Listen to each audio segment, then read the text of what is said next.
Nostalgia can't save the final season of The Summer I Turned Pretty after 3 summers of heartbreak, complicated love triangles, and golden sunsets at Cousins Beach. The Summer I Turned Pretty has finally come to an end. Prime Video's hit teen romance series, adapted from Jenny Han's beloved novels, wrapped its 3rd and final season in September 2025. While the series has remained a cultural talking point since its 2022 debut, its farewell season revealed both the strengths that made the show a phenomenon and the weaknesses that ultimately held it back. A coming-of-age story caught in a love triangle at the heart of the show has always been Isabel Belly Conklin, Lola Tung, and her tug-of-war feelings between the Fisher brothers, brooding Conrad, Christopher Briney, and sunny Jeremiah, Gavin Casalegno. Season 1 captured Belly's summer transformation and first taste of love, a breezy and nostalgic introduction that resonated deeply with its Gen Z audience. Season 2, however, brought a much darker tone following the death of Susanna, Rachel Blanchard, the boy's mother and the emotional anchor of the Fisher family. The grief-heavy storyline amplified the tension between the brothers and Belly, intensifying the love triangle and raising the emotional stakes. By the time Season 3 arrived, the show was no longer about fresh infatuations but about facing the consequences of choices made. Flashbacks to childhood summers underscored how much the characters had grown, and how much they had lost along the way. The soundtrack that took over one of the most striking elements of the final season was its reliance on music, particularly the extensive use of Taylor Swift's catalog. From early teasers to pivotal emotional scenes, Swift's songs were woven into the DNA of Season 3. For fans on social media, the pairing was a dream come true.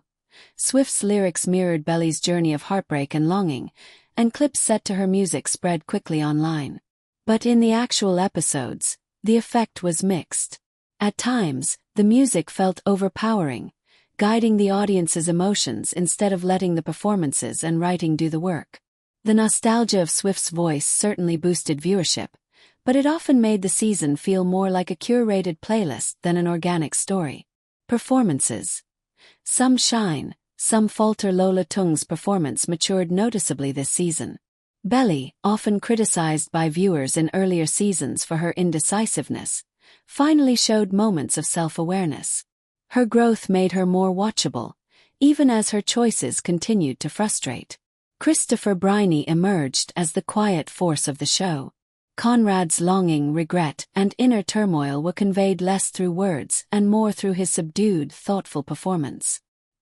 His ability to embody restraint made Conrad a layered and compelling character, even in the show's weaker moments.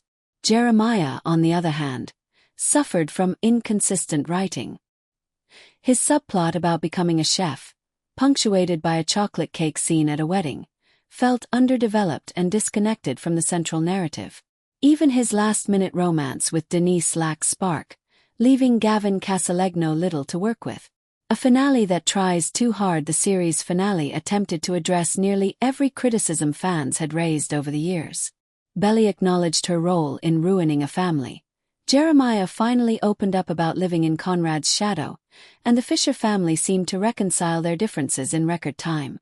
While these moments provided satisfying closure, they felt more like boxes being checked than natural story development. Instead of letting conflict simmer, the finale wrapped things up neatly, perhaps too neatly, for a show that built itself on messy emotions.